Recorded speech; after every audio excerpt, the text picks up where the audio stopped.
Polres Buleleng kembali menunjukkan keseriusannya dalam memerangi peredaran narkotika di wilayah hukum Kabupaten Buleleng.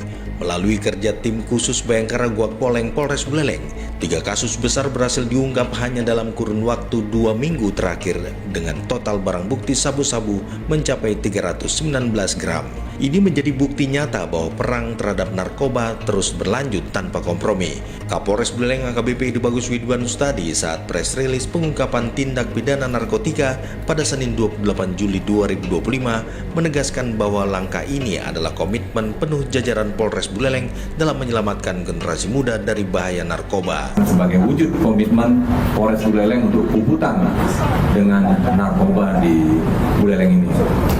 Dan pada kesempatan ini juga saya himbau kepada pengedar maupun pengguna narkoba di Kabupaten Buleleng agar segera menghentikan aktivitas kejahatannya.